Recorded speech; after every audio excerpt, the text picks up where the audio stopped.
Okay, everybody, we're back on the air. This is the Andy Alberti Show.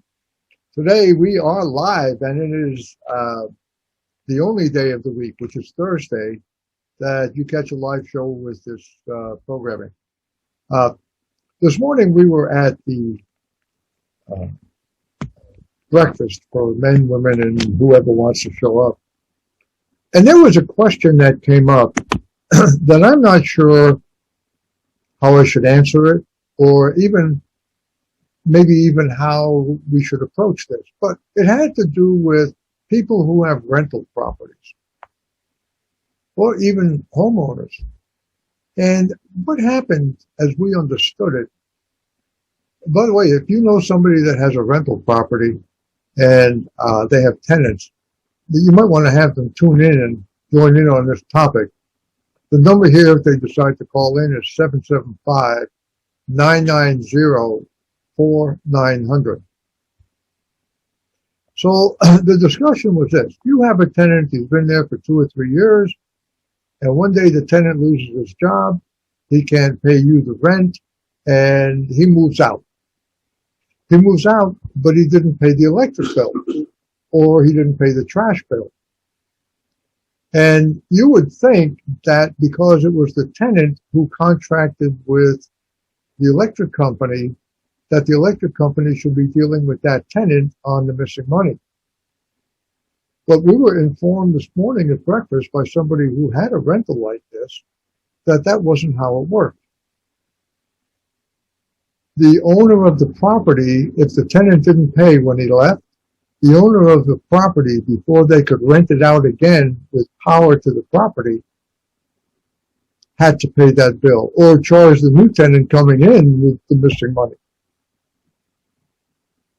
And I guess then the owner would wind up having to chase the previous tenant. Now, that's a real estate issue, but it's also a business conduct issue. You know, we as people who live here in Perone, when we buy electricity, we deal directly with the electric company. Now, the electric company doesn't have any authority, in my opinion, to tell an owner whether they can rent out their property or not. And so when a tenant moves in, a tenant goes to the Valley Electric, and whatever they have to do, whether there's a deposit or whatever, they have to sign on.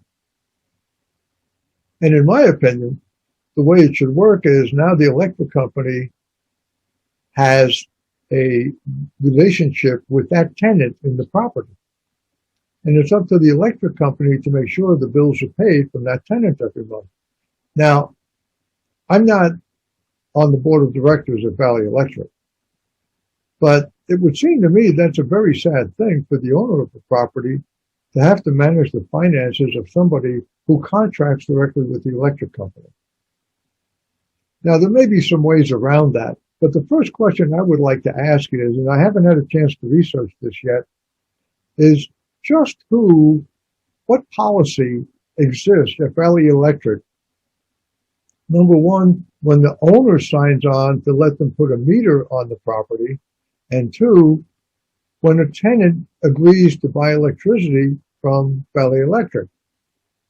It would be interesting to know and to understand for anyone who ever thought about keeping their house when they buy another one as a rental or a second property, just how that's supposed to work. And I was not surprised to hear this morning at the breakfast, because I had heard stories of this similar type of thing in California when we were running our brokerage there. And, you know, the meter belongs to the electric company or our cooperative. And so the fact that the owner of the property is given permission to use a meter on their property, they have to actually have that installed by Valley Electric. So that meter now is a relationship, and I'm not sure, is it with the property in itself, And is that why the owner has to be responsible for the payment of the debt on that tenant?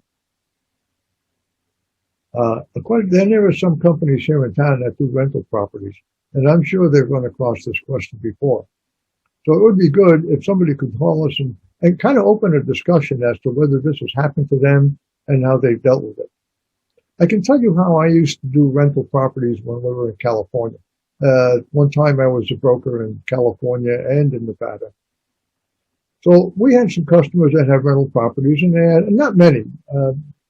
That really was not really my specialty. I did it as a favor more than anything else.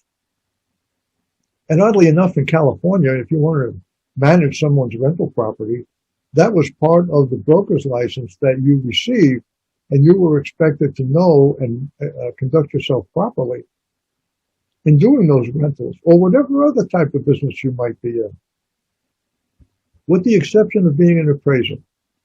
That you had to have some additional education.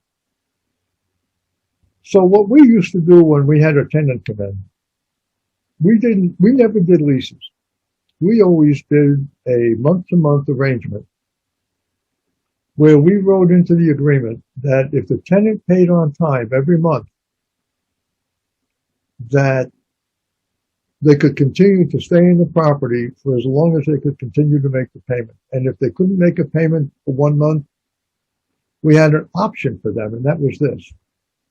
We would never have a security deposit. We would have a 2-month rental agreement. And in the agreement, it would say that the additional monies were either to be used as second month's rent or for security. So that if the tenant had to move and some repairs had to be made, that money could be used for it. And it actually worked out quite well, because if a tenant was going to be a little late on the second month's payment, that payment was already made. They really weren't late. So whenever we would have to give them a referral as to did they pay on time and how did things work, they always got a good reference from us because of the fact that we did things this way. And a lot of people, there were some brokerages that look at this differently. And why would we always want to penalize somebody that were doing their best to make their rental payment and got into trouble? It's just not a good thing to do. So we come back now to the issue of the utility. The owner of the property, to be sure that the utility is paid every month, can agree that the owner will make the payment and take it out of the rental money, out of whatever security they have. So every month, and he would notify the owner as what the bill was, or the tenant could pay the owner directly for the current electric bill. That would save the issue of the landlord getting caught supposedly with their pants up. So I never did rentals for myself. Never really cared for it because it had too much to do with different personalities. In many cases, some people just like to rent. They don't like to own. They don't want the responsibility for the maintenance and the taxes and all the other things that go with it, the upkeep. And that's fine, but they lose some tax benefits. And the tax benefits can be pretty helpful when you've got to see Uncle Sam at the April 15th deadline. So anyway, that's all I want to say about this. I'm going to do some research this week. And when we do the show next week, which is, by the way, next week will be daylight saving time coming back. And, well, I'm just going to roll right into that. Every year, we change the clocks. And we change the clocks either forward or backward, depending on whether we have daylight saving time or we don't have daylight saving time. And the real question is this. If we have 24 hours in a day, and we have 7 days a week, and we decide we're going to save energy because we went to daylight saving time, do we actually create more daylight? Of course not. Who's the idiot who thought that up? Oh, it was in government. Yes, the answer is we should be on the daylight saving schedule all year round. Hawaii uses it. Uh, the Arizona, some parts of Arizona are not, but mostly Arizona. And why should we have different ways of conducting daylight saving time? It's a joke. It's a joke for you and a joke for me. So here's what I've done at my house. I don't change the clock in the office. The clock in the office is always working on daylight time. So for this past year, daylight savings went on for 8 months, and only 4 months was blanked out. Well, for 4 months, why would I bother? I don't have just one clock in the house. I've got a clock in the office. I got a clock in the car. I got two or three cars. Got to change those clocks. I got a clock on the stove, the oven, the microwave, the bedroom. You know, to me, it's just a wasted effort. So, if from my way of thinking, mentally, I can adjust that I'm an hour off until daylight saving time would be back. Now, you know, this year, the legislature in Nevada is in session for 4 months. Is anybody going to submit a bill draft request to put Nevada on daylight saving hours 365 days a year? Enough of this nonsense. And you know what? I got to tell you, one of the excuses, and I'm going to use the term excuses, one of the reasons that they wanted to use daylight saving time and people don't want to change it is that in the wintertime, we don't want little Johnny having to sit out there in the dark waiting for the bus. So the big time solution is everybody else has to pay a penalty for that. Here's my solution. If the schools want little Johnny to have an extra, to go to school an hour later, for those 4 months, change the school hours. But leave the clocks alone.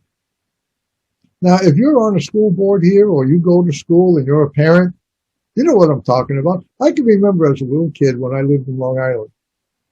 And I was going to church Sunday morning.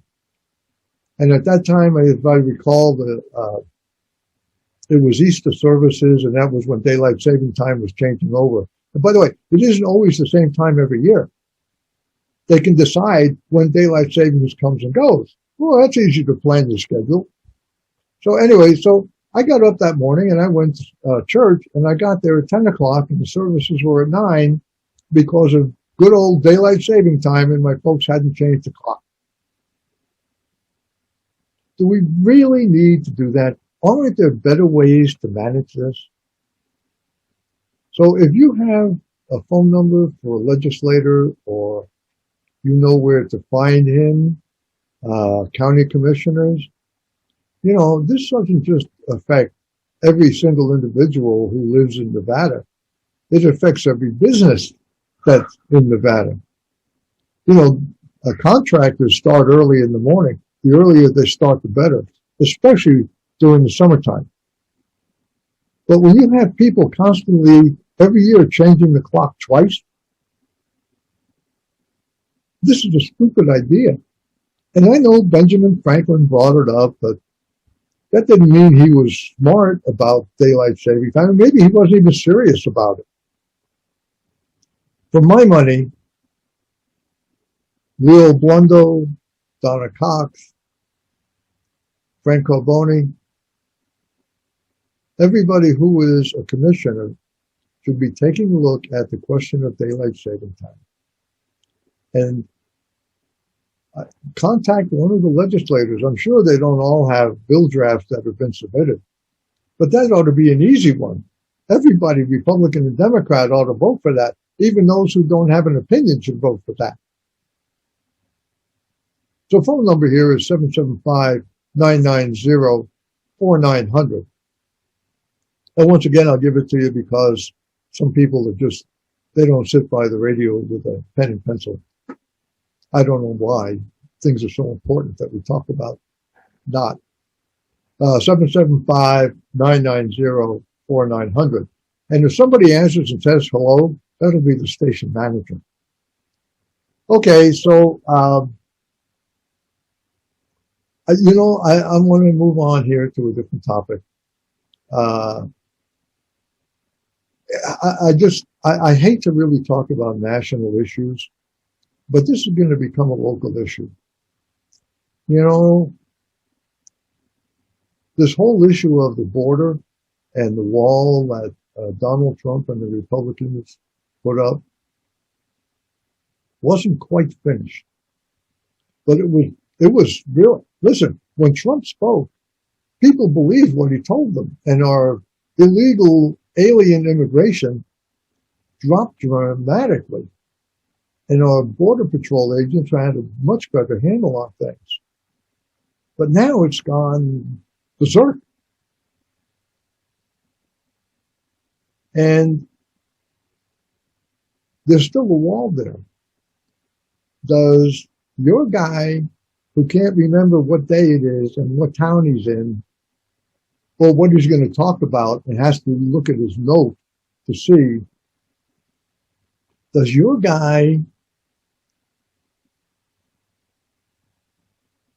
want to build a wall around your government? It's starting in Washington, folks. They got the military there, 5,000 men in the military to protect Congress? There's only one reason. There's only one reason they have to protect Congress. It's because of the crap that Congress is doing.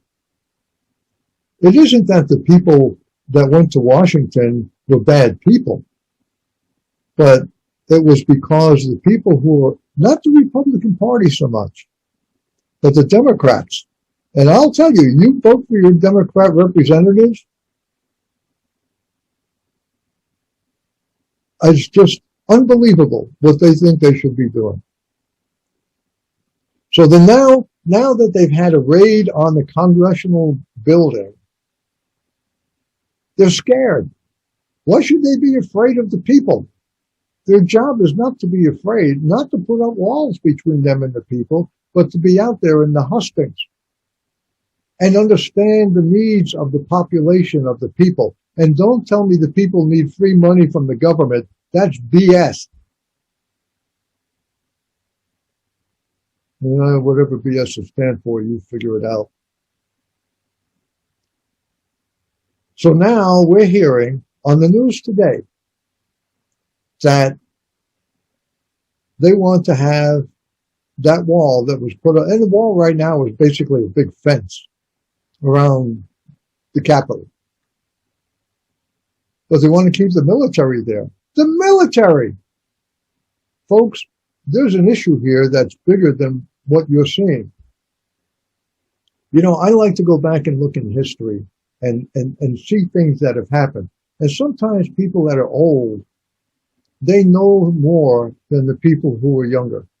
Because people who are young are born into a society and have no idea, as they start out in their life, what existed before them. That's why record keeping is so important. It provides a basis for people to say, hey, we shouldn't do that, because every time they do it, it doesn't turn out well. And I'm referring basically to the 1930s, when the veterans who fought in the war, in World War I, went to Washington to demand the bonuses they were promised. And they did not have a lot of money, and times were tough. And they went to Washington, and they were living in the park in a tent city, little shacks that they put up, something cheap, a tent. They'd have a fire at night to keep warm. This is Washington, D.C. And finally, the president at that time got sick and tired of seeing these veterans in there demanding what they were promised. Because we all know you can trust government to do what they promise to do. Not.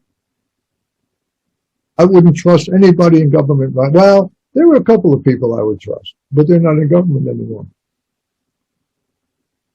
It's the good old boy and girls game in government. So here they are now, going to keep this wall around the Capitol. Not only that, they don't know when it's going to come down. They don't know when the troops are going to go home. Now let's use an example of how this works. Remember when the COVID virus came out, we were told that it would just be a couple of months and we'd have this thing under control. And then it wasn't a couple of months, it would be just a couple of months. Before you know, it got to the end of the year. Then it got to February. Now it's March. And it's still going on. Government could not tell us what to expect. So they gave you a short run description of what they would expect. But they knew deep in their hearts that COVID was going to last a lot longer. And I think that's no different with how long is that fence going to stay up? How long is the military going to be in Washington? And for what? Because the Democrats in Washington are doing things that people hate. People want liberty and freedom. And they're taking it all away. Look at Joe. He's not just Sleepy Joe anymore. He's I forgot who I am, Joe.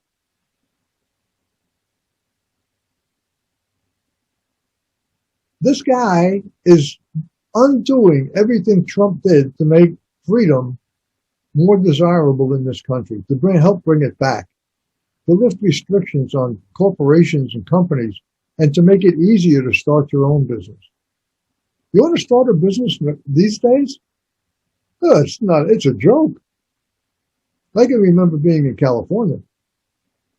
I loved California, but not anymore because they've gone berserk. But at one time, you could start a business and all you had to do was get a business license and a place to open your shop. And that was it.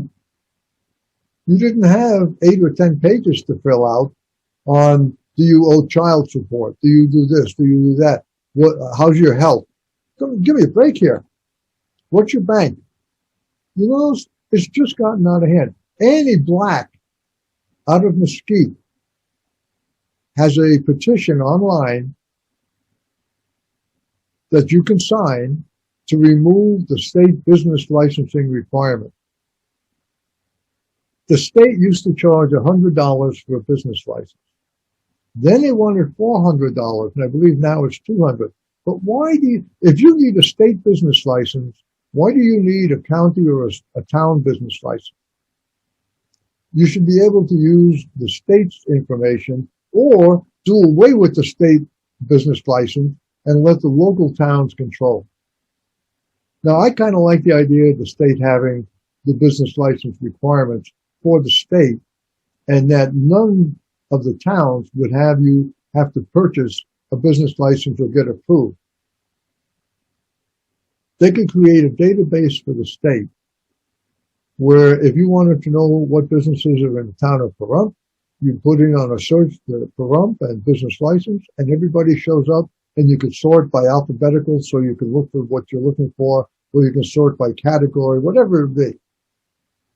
And then everybody would know what businesses are in your town. What is the purpose of a business license? Is it a fundraiser? It appears so. When the state had a business license and went from 100 to 400 and now to 200, you know what?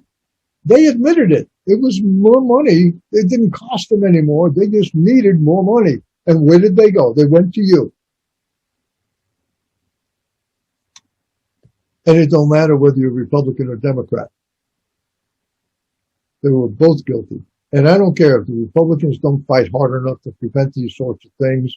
For the very business people who support them and the voters, you get what you deserve. And don't ever be fooled by who pays for those things.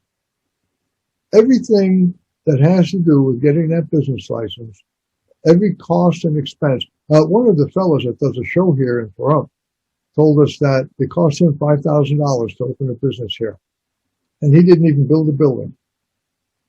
He moved into an existing building, which he shouldn't have to do anything other than get a license and meet the code requirement, which doesn't necessarily require an expenditure.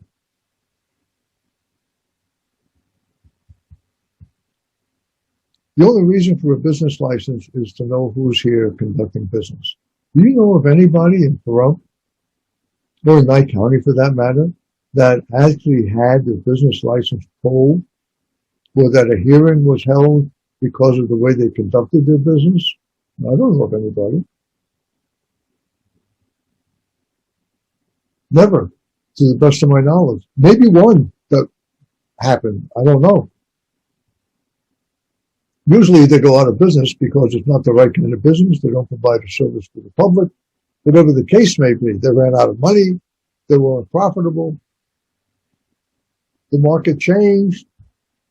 Some big company moved in, like Home Depot, so Floyd's Hardware goes out of business because everybody navigated over to Home Depot. Yeah, those kinds of things.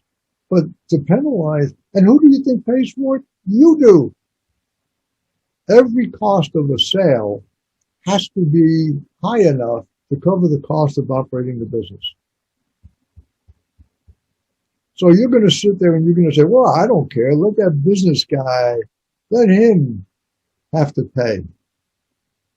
I don't have to pay. Yeah, you do. Every expense that that business has comes out of your pocket when you buy a product at that business. So think about that the next time you go out shopping. And you go to Smith's or Walmart or Albertsons, or you go to a casino. I don't care where you go. Nobody's giving anything away. They didn't build those casinos on winners. You know, you'll see the sign. Oh, John Jones won $5,000 yesterday. Yeah. And 200 people gave up 100,000. So don't be fooled. Understand what the costs are. So going back to this issue on the wall, I heard some rumblings that Nye County may be considering putting up some sort of a barrier around the county building in Calvada because of the attitude of some of the people who live here, not liking some of the things the county has done to them. What does that mean? That's a problem. It's a problem for the county, and it's a problem for the citizens. If they're doing it in Washington, that's the first step. That's the example. That's the test case. Can it happen here? People used to say, oh, it can't happen here, not in my town. Be careful when you think it won't happen there, because that's exactly when it will. This is a place in Pahrump, which I consider to be the last free American town. We don't take any nonsense from governments here. We challenge them. There was a man named Bill Carnes. And Bill Carnes, at one time, was the chairman for the Republican Party here in Nye County. And I'm going to tell you what Bill did after we come back from taking a break. So, Mr. Producer, we're going to take a short break.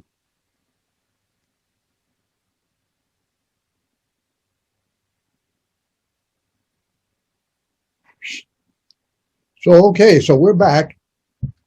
And I was looking for my pen. You know, I have a talent, I must say. I have a talent for putting things down, and they magically disappear. I just lost my pen. I have another one just in case. Yeah, I disappeared from the screen because I couldn't find the damn pen. I don't know where it went. Not in my pocket. Not in my book. I'll use something else. All right, so just before the break, I started to talk about this guy, Bill Carnes. You know, some people have a way of, just in the way they present things, giving it to you in what it would appear to be a very clear and concise discussion, which to me is a real benefit. You don't have to wait lots of time with BS. And Bill's that kind of guy. Now, there are some people that maybe don't like Bill because he's that way. He's a bit brash. Uh, but I think when you have a conversation with Bill, you kind of know exactly where you're at. And he has a lot of fans. I happen to be one of Bill's fans. Um, I wouldn't say that Bill and I have always had a good relationship when it comes to politics, but I respect his ability to get things done and to be upfront about what he's doing. And that isn't always the case. Anyway, so at one time, the town board in Pahrump wanted to spend a lot of money. They had a nice sizable chunk of money in the bank, and they wanted to spend it to bring in a alien theme park. I thought they were thinking illegal alien, but evidently it was a different kind. Space alien was the idea. And that was kind of where they were at. Town board was they spent $200,000 on studies. And they weren't even anywhere close to getting to a point where they could do this. And there were people in town who really didn't want that to happen. And so in order to confront the town board, Bill, as an ex-cop in Vegas, had some knowledge about the law. And he intended to do a citizen's arrest of the Pahrump Town Board. Now, you know we don't have a Pahrump Town Board anymore. That's gone. Gratefully so. So what Bill did is, at one of the meetings, he spoke with a number of the people that had similar attitude about this spending business. And they went to a town board meeting at the Calvada Eye. And I actually have that video up on my YouTube, by the way, if you want to look at it. And Bill got up during public comment and approached the commissioners, the town board members, and declared that he was making a citizen's arrest. And at the time that he walked up in front of the town board, a number of people in the audience got up as well and walked towards them, with the town board members. Not in a threatening manner, but just to be behind Bill so the town people could see that there was support for doing this. Bill was very well spoken about how this was to take place.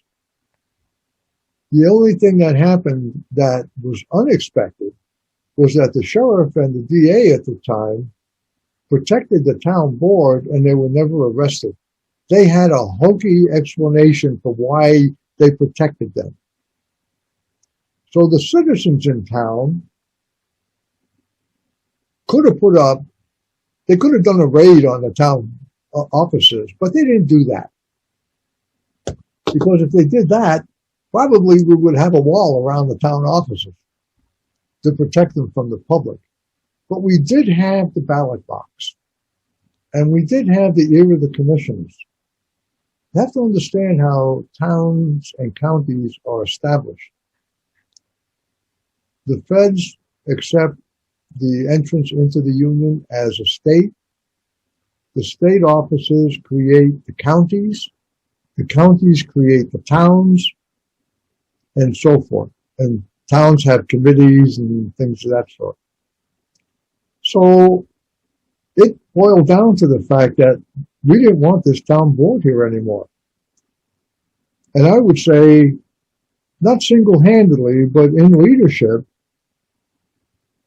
Bill did a great job pushing the loss of all those town board members who just didn't understand that people didn't want what they wanted to do.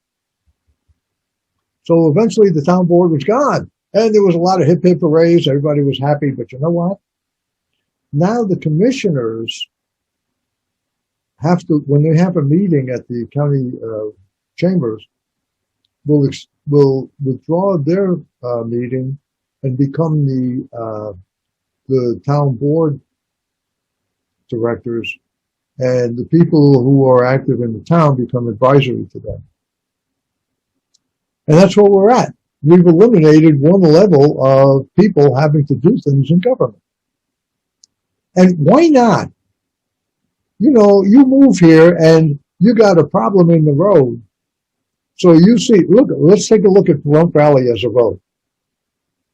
You look at that road when you drive down it, and by the time you get to the end, that cake mix will all be mixed and ready to go in the oven. That thing is a mess.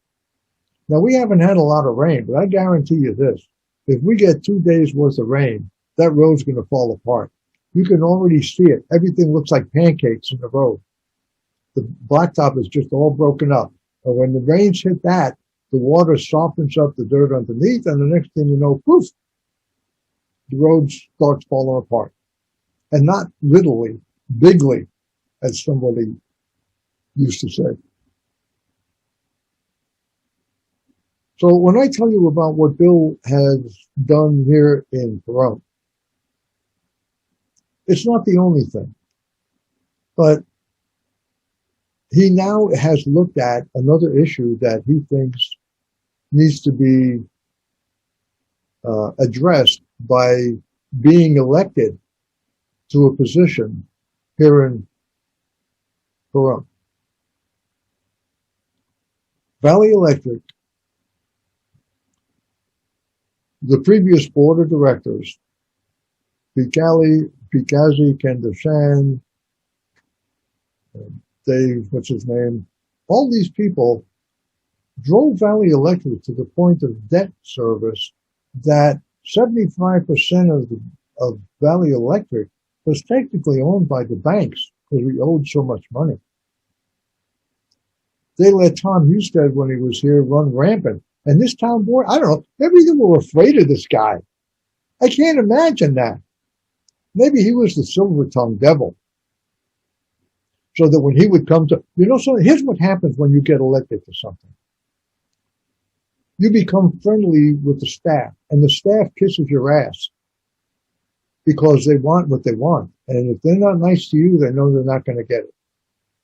So when somebody gets elected, they sit on this board, and if they're there for a long time, they not only become friendly, they become buddies.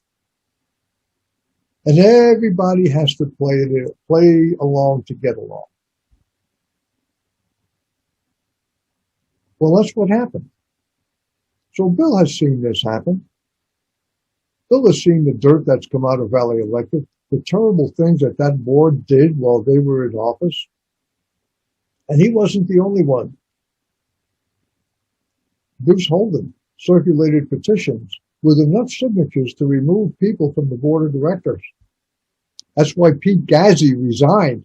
As a matter of fact, if you go to June 2019 Ruralite, you'll see and read the article on the fact, and right there it states specifically that the reason Pete Gazzi resigned was because of that petition to remove him from office. Oh, now he wants to be back. You really want more of the same. You keep doing the same thing, you're not going to get any different results. The leopard never changes its spots. And from that, I want to go to the other candidate that's running for Valley Electric, and that's a lady named Michelle Kerr. And I think personally, both Pete and Michelle are nice people. They don't like me. I don't blame them for that because I talk about the things they do that I don't like. Yeah. Somebody has to. So when Pete resigned, Michelle took his place. And how did that happen? The very people on the board who created all these problems at Valley Electric, appointed her. She has never run for office in our town. Oh, she went around and joined different organizations she'll kiss up to them and try and get them to support her for whatever it is she wants to do, which is in this case wanted to be in this director at Valley Electric. But I have to tell you, we vote, if you vote for your assemblyman or your state senator or whatever, and you put a phone call into them, usually you'll get to have a conversation. But when it comes to a director at Valley Electric, they can snub you and you'll never hear an answer to any question you may have. Now, maybe you don't want to talk to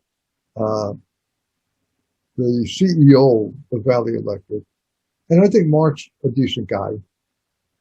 Maybe you want to talk directly to your representative in your district, which in this case for me would be District 1. And you want to ask a couple of things so that you can get a clearer understanding about how that person thinks. But you can't because they never return your call. And when they hear that you called them and they say, oh, my husband must have taken the call and didn't tell me. Do you think she would call me anyway? Of course not. Now, I don't know how many people that happened to, but I'd like to know what's going on behind the scenes at Valley Electric.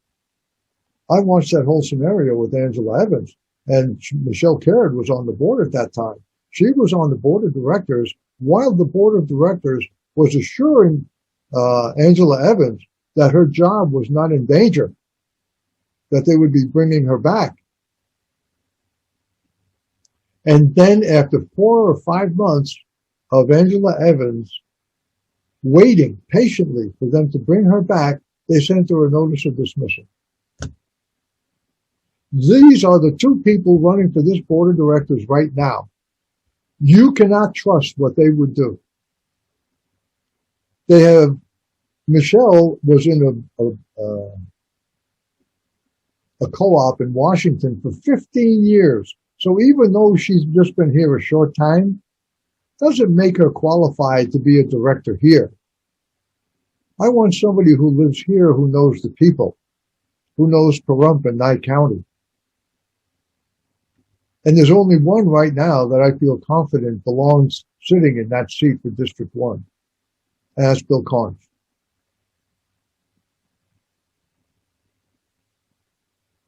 Bill has support. And I think Michelle, they've been writing new policies for Valley Electric. Do you know what the policies are? Probably not. Do you want to know? Well, if you listen to this show, we'll be starting to review some of the policies at Valley Electric. Now, some people think you shouldn't talk about Valley Electric, but you know what? Different people tune in at different times. And we do have to have these conversations. Because if we don't, when you got somebody running for the director's office that was appointed, and you didn't like what they were doing, not me because I wasn't close to it at the time, but when you find out Michelle is running for office, and people say, well, she's coming around. Well, no, I don't want somebody who comes around. I want somebody who's already around, who understands Nye County, who understands the needs of the population here, and isn't a yes person. I don't mind a yes person. I mean, if I was the CEO, it'd be great to have a yes person answering to me and say, oh yeah, anything you want, I'm happy to do it. But we don't do that. The board of directors at Valley Electric are the policy-making and decision-making body. They pay big bucks for a town like Pahrump to be paying the kind of bucks they pay for management at Valley Electric. The board should be making policy decisions and having management carry it out. Now, let's take an example of a management decision or a board policy. Board policy should be that maybe meetings should be on YouTube or on Zoom or something so people can watch when it's convenient. Not everybody can take the day off and go watch. Will Bill Carnes suggest that? I don't know. I didn't ask him. But I know how Bill has acted in the past, and all I can say is he's a man that I trust. Uh, he's a family man. He's lived in Pahrump a long time. He's born in Nevada, so he's a Nevadan from birth. And I think he's pretty well known throughout southern Nye County, especially in District 1. So now you've got an idea of how I feel about Valley Electric and the directors. And if you have ever had experience in dealing with them, I think the first question I would ask is what I originally opened up the show. If the tenant in your rental agreement doesn't pay the electric bill, why are they coming after the owner? And I can just hear the response now. We're really not coming after the owner, but we won't let that property have another open account until the first account is cleared off. Well, why is the owner responsible for that? You never know about people's circumstance when you rent to them. I mean, they can tell you a lot of stuff. Oh, you want some referral people that can tell you how great they are? Sure, they will. Well, the ballots will be going out. I don't know if you'll actually receive it on the 12th, but I know they're going out around the 12th of March, which is coming right up. Matter of fact, it's coming right up somewhere around daylight savings. And when those things come out, if you have questions about Valley Electric and you want to know sort of what went on behind the scenes, you're more than welcome to contact Bill Carnes and ask him his opinion on what he plans to do if he gets elected. For my money, I want someone, and there's only 3 people running. And I have to tell you this story. When Pete Gazzi ran for office for Valley Electric, he ran twice that I am aware of. I haven't followed anything prior to that. But in 2 of the elections that I followed, the bylaws said that you had to win by a majority vote. Now, there's some language in there about state and so forth, but the basic issue was you had to win with the majority of the votes. Now, when you have 2 people running, all you're going to get is somebody's going to get the majority of the people who voted. But what happens when you have 3 people or 4 or 5 or even more? To get a majority then is really tough. And the bylaws did not, I repeat, did not have a legal provision to win by a plurality of the votes. Now, a majority means you got 50% of the votes plus 1 additional minimum. A plurality means out of all the people running, you got the most votes. So let's say, as an example, let's say Pete Gazzi got 400 votes and Michelle Caird got 300 votes. And the other people split the rest of the votes between them, but the total of everybody other than Pete Gazzi was 850 votes. That means 850 people didn't want Pete Gazzi, but because he got the plurality of the votes, he got elected. But he didn't get elected because he didn't win by a majority. And Michelle Caird, at the time, I approached her and I said, Michelle, don't you think you should go to the board? And I showed her where it showed it in the bylaws that he had to win by a majority. And she approached Valley Electric to ask when they would have a runoff between her and Pete Gazzi, because it was between the top vote getter and the second, and they were the 2. And then that never happened. Personally, I would not trust somebody who says they're going to be that and then never explains why it doesn't happen. They just walk away from you. So let's go a little further now, because now Michelle has been on the board. Guess what? They voted to change the bylaws. And now the bylaws say if 2 people are running, one of them has to win by a majority. And if 3 people run, the most votes is what wins. And it doesn't have to be a majority. Now, Now, I don't know how stupid they think we are, but when you read that, it's obvious. And here's what happened. We checked to see how many people filed to run for the District 1 director. And we were told there were 11. Out of that 11, they go through a credentials committee to make sure that they haven't been late with the payment in the last year and whatever else they're going to look at. And 2 people did not qualify. So that meant that 9 people were qualified. They went before the nominating committee.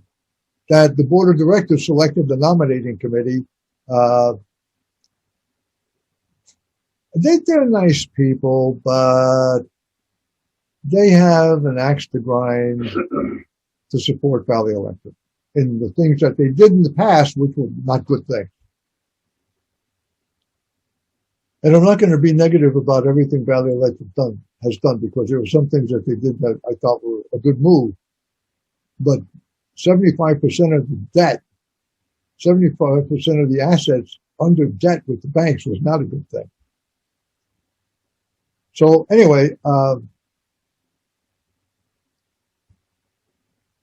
they started selecting people, and guess who the nominating committee picked to be the 2 candidates on the ballot?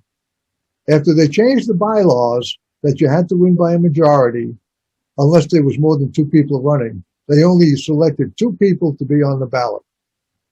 One of them was Pete Gazzi, and the other one didn't have to be selected, I don't think, because she was in the office as an appointee and had the right, as I understand it, to say she wants to run. So there were 2. And there was nobody else. And we had a committee that was separate from Valley Electric, and we had picked someone else to run. And we were looking for the best candidate. And honestly, we wound up the best candidate being Bill Carnes. And that's why we now support him. And I hope you do too. Because there are things that they didn't expect, that after they only appointed 2 people to run, that there would be any issue about plurality voting. And now there is. I think the alpha card on the game plan at Valley Electric has been turned upside down. And everybody out there who listens to this show, share this information with your friends.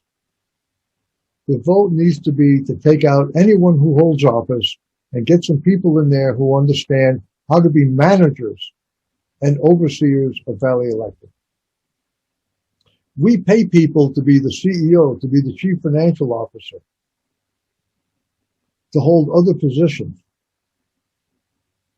And because they get paid the big bucks, the directors need to tell and provide policy so that these people who are paid employees can carry out the wishes of the board. Now, I don't think I don't know, because they don't share anything with me, but it would appear that the old board was fine with a 75% debt ratio. I don't know what their plan. Oh, well, I do know some of what their plan was, because I had a conversation with Tom Husted when he was here. And that's the other thing. Tom Husted left in a Hofmobile. One day, Friday, boom, he's gone. And why didn't we know what went on? Ladies and gentlemen of Nevada and of Pahrump, you are the owners of Valley Electric if you have an electric bill. And if you are an owner, you should be entitled to know what went on behind the scenes at your co-op. I will tell you that all the indications are that we could have lost our co-op over this whole crap going on with the previous board of directors, some of whom are, like, one wants to be back. We could have lost it. And if you go online and do a search for lawsuits against electric cooperatives, you'll be surprised what they sue over. And you know what most of it's about? Money. The biggest one I can remember was Pedernales in Texas. Pedernales was paying exorbitant salaries for their board members. Well, eventually they went to court. They tried to defend using the very money you paid to the cooperative to defend their board. But in the end, the public won. I'm surprised you didn't build a wall around that Pedernales facility. But we've been promised some stuff here at Valley Electric. Let me tell you what they were promised. They promised that when the power line sale went through, that Valley Electric was going to give us $10 billion to build a, not a conference center, but a community center. So I was at one of those meetings, and I asked them, I said, well, where was the $10 million? Because I'm only seeing $5 million being contributed by Valley Electric, which is our money anyway. They're not contributing crap. And it turned out the other $5 million was going to be a piece of property they weren't using and had no intention of using. They were going to donate, which they said was worth $5 million. That's how they got the $10 million. And that was it. The public expected that they would be seeing a facility to be built as a community center. And guess what happened? Like every other government entity, they created a committee to look at it. And it was made up of all the big spenders here in Pahrump. Well, maybe not all of them. And the number that started to be floated around was $60 million, 60 for a community center. God knows what they were thinking. Some woman wanted to have a swimming pool enclosed so her daughter could compete. So we, the rest of us, should pony up the money for that swimming pool? I don't think so. If it's that important, they need to figure out how they're going to do it. Now, I don't have an answer for her. I felt badly that she couldn't get what she wanted, but I don't think that's going to happen for a long time. But this is the actions of the old board of directors. Now the board of directors is kind of mixed. Two people have been elected to replace previous board members, and the other four were appointed. Now one of those appointees wants to stay on, and you don't even know why they picked her and why they picked Pete Gazzi. You know, there were no minutes of those meetings of the committee. As a matter of fact, we asked who were the other people who filed that wanted to run for the office. And we were told that that's confidential. Ladies and gentlemen of Pahrump and Canada and people who live in Valley Electric District, you're getting scammed.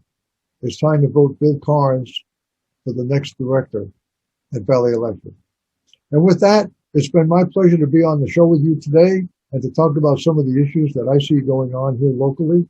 If you have any questions, my website is cparumpwithandy.com, and I'm out of here.